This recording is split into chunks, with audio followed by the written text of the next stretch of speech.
Hello friends, welcome to Vidyascooking channel. This is Vidya Lakshmi. Today I'm going to show you how I prepare this chicken chops. This my mother used to prepare, and I have slightly changed the way and method of cooking it, but this is something she used to prepare during weekends and we used to really enjoy it. I've prepped and laid out all the ingredients required for this recipe, friends. Here I've washed chicken thighs, that is the drumstick, and we have also placed the slits in it for the masala to penetrate. We'll need yogurt, we'll need peppercorn, cloves, cardamom, cinnamon, fennel seeds, ginger, garlic, chilies. Our chilies is totally not spicy during this winter. I don't know for what reason. If you're using spicy chilies, you can use less chilies. And then we'll require turmeric powder, coriander powder, ginger and garlic paste. We'll start with the marination for the chicken, friends.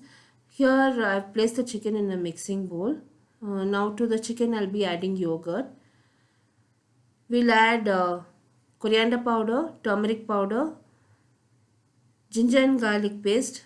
We will mix all these ingredients in the chicken, massage it well and allow it to marinate. You just cover it and allow it to marinate for minimum 30 minutes, or if you leave it overnight in the fridge it will be even better. I've also added half a lime. Now we will cover this and allow this to marinate. All the ingredients used in this recipe, friends, will be listed in the description box below this video, or you can click the icon above this video which will direct you to my blog. In the blog I posted a detailed recipe. All my other social media handle links, Instagram, Facebook and Twitter links will also be listed in the description box below this video, friends. You can follow me on my other social media handles. Now I've heated a wok on medium flame. To the wok I've added oil. We'll start frying the whole spices and the masala. We need to prepare the chops masala. Now we have added peppercorns, cinnamon, cloves, cardamom. We'll fry all of this. Once the spices starts to splatter, that's when you'll add the chilies, ginger and garlic. We need to fry all of this on low to medium flame. Don't place it on high flame because all your spices will burn, and if the chili and garlic, ginger, if it burns, you will get a bitter taste. Fry all of this on low to medium flame. We'll add the fennel seeds while grinding it. That's the pro tip here. Don't add the fennel seeds right away. Once the masala has fried well, we'll add the fennel seeds to the mixer jar and grind it. Now on very low to medium flame, I kept stirring this and frying it for 5 to 10 minutes. With lot of patience, you have to keep stirring this and frying it. Now after 5 to 10 minutes, I just switched off the flame and removed all this masala to a plate and allowed it to cool down completely. Once the masala has cooled down completely, we'll transfer it to a mixer jar and grind it into a smooth paste. Once you've transferred all of this, you also add fennel seeds before grinding it. And I have not added much water in this. Just add very less water, just a teaspoonful of water for grinding this masala. Not much of water. So once you finish grinding this into a smooth paste, you can use this not only for this chops, for different recipes. It's a multi-purpose masala. So here you can see the masala is ground and my chicken has marinated well.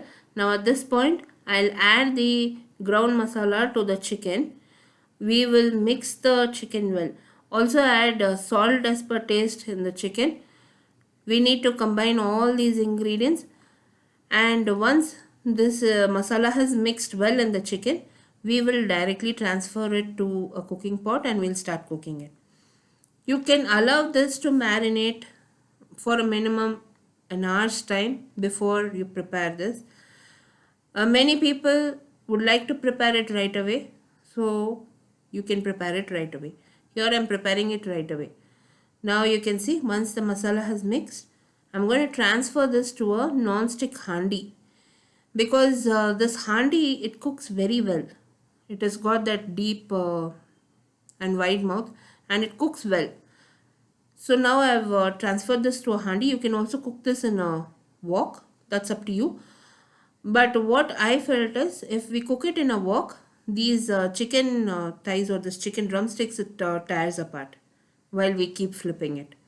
Now I won't flip this much. I've added all that marination. I've also added half a glass of water to the marination, diluted it and added it to the chicken.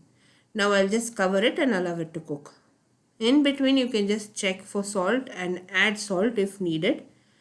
I did check for salt and it needed salt. I've added salt. And with very light hands you can turn it once and cover it and allow it to cook. The entire moisture should completely evaporate. Don't keep turning it too much. So once that moisture has completely evaporated, you can see I've not added any oil, nothing here. This step is completely optional. If you prefer, you can add curry leaves or leave that out. I like the flavor of curry leaves, so I've added curry leaves. And now at this point I'll add oil and ghee. And we will gently keep turning this and fry this for another 10 minutes. Once the chicken has cooked completely all the way through. So here you can see my chicken has cooked and the thighs are holding its shape. It's not fallen apart. So I'm gently going to keep turning this and I'll fry it for another 5 to 10 minutes on very low to medium flame. I like it with that masala. So if you want, you can also transfer this on a skillet or a tawa and you can fry it for 5 to 10 minutes on all sides till it turns light golden brown in color. All the ingredients used in this recipe, friends, along with my detailed blog post, other social media handles, Instagram, Facebook and Twitter links will be listed in the description box below this video. Do like me and follow me on my other social media handles as well, friends. And if you like this video, don't forget to subscribe. Post your comments and do try all my recipes. It's very nice and tasty. This is all tried and tested recipes that I'm posting. Now once my chicken thighs have fried to the desired consistency, I'm removing it from the handi and I'm going to serve it as hot as possible. This pairs very well with biryani, pulaus, fried rice, and my mother likes to serve it as a starter also. So try this and post your comments, friends. I'll be seeing you soon with the next recipe video. This is Vidyalakshmi. Thank you so much for watching. Bye-bye.